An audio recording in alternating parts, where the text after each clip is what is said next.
വിശുദ്ധ യോഹന്നാൻ എഴുതിയ സുവിശേഷം അധ്യായം 19 വാക്യങ്ങൾ 30 മുതൽ 37 വരെ. പാർശ്വം പിളർക്കപ്പെടുന്നു. യേശു വിനാഗിരി സ്വീകരിച്ചിട്ട് പറഞ്ഞു, എല്ലാം പൂർത്തിയായിരിക്കുന്നു. അവൻ തല ചായ്ച്ച് ആത്മാവിനെ സമർപ്പിച്ചു. അത് സാബത്തിനുള്ള ഒരുക്കത്തിന്റെ ദിവസമായിരുന്നു. ആ സാബത്ത് ഒരു വലിയ ദിവസമായിരുന്നു.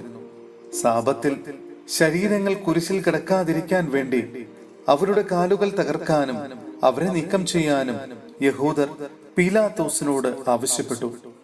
അതിനാൽ പടയാളികൾ വന്ന് അവനോടുകൂടെ ക്രൂശിക്കപ്പെട്ടിരുന്ന രണ്ടുപേരുടെയും കാലുകൾ തകർത്തു. അവർ യേശുവിനെ സമീപിച്ചപ്പോൾ അവൻ മരിച്ചു കഴിഞ്ഞുവെന്ന് കാണുകയാൽ അവന്റെ കാലുകൾ തകർത്തില്ല. എന്നാൽ പടയാളികളിൽ ഒരുവൻ അവന്റെ പാർശ്വത്തിൽ കുന്തം കൊണ്ട് കുത്തി. ഉടനെ അതിൽ നിന്ന് രക്തവും വെള്ളവും പുറപ്പെട്ടു. അത് കണ്ടയാൾ തന്നെ സാക്ഷ്യപ്പെടുത്തിയിരിക്കുന്നു. അവന്റെ സാക്ഷ്യം സത്യവുമാണ്. നിങ്ങളും വിശ്വസിക്കേണ്ടതിന് താൻ സത്യമാണ് പറയുന്നതെന്ന് അവൻ അറിയുകയും ചെയ്യുന്നു. അവന്റെ അസ്ഥികളിൽ ഒന്നുപോലും തകർക്കപ്പെടുകയില്ല എന്ന തിരുവെഴുത്ത് പൂർത്തിയാകാൻ വേണ്ടിയാണ് ഇത് സംഭവിച്ചത്.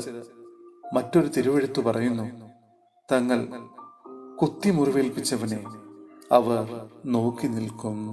സഹോദരരെ, വിശുദ്ധ പൗലോസ് ശ്ലീഹ റോമായിലെ സഭയ്ക്ക് എഴുതിയ ലേഖനം അധ്യായം 10 വാക്യങ്ങൾ 1 മുതൽ 10 വരെ. നിയമത്തിന്റെ പരിപൂർത്തി.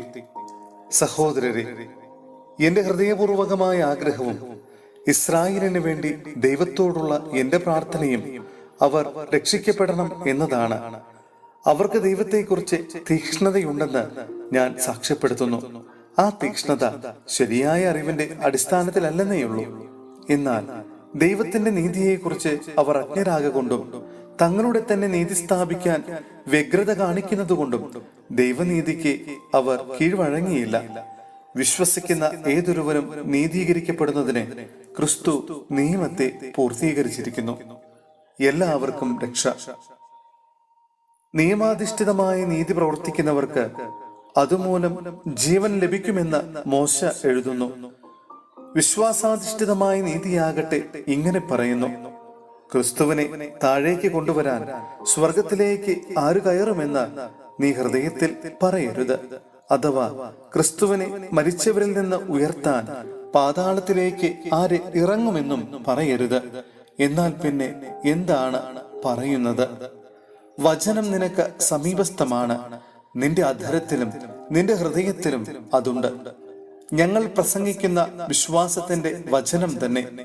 ആകയാൽ യേശു കർത്താവാണ് എന്ന് അധരം കൊണ്ട് ഏറ്റുപറയുകയും ദൈവം അവനെ മരിച്ചവരിൽ നിന്ന് ഉയർപ്പിച്ചുവെന്ന് ഹൃദയത്തിൽ വിശ്വസിക്കുകയും ചെയ്താൽ നീ രക്ഷ പ്രാപിക്കും. എന്തുകൊണ്ടെന്നാൽ മനുഷ്യൻ ഹൃദയം കൊണ്ട് വിശ്വസിക്കുകയും തന്മൂലം നീതീകരിക്കപ്പെടുകയും ചെയ്യുന്നു. അവൻ അധരം കൊണ്ട് ഏറ്റുപറയുകയും തന്മൂലം രക്ഷ പ്രാപിക്കുകയും ചെയ്യുന്നു.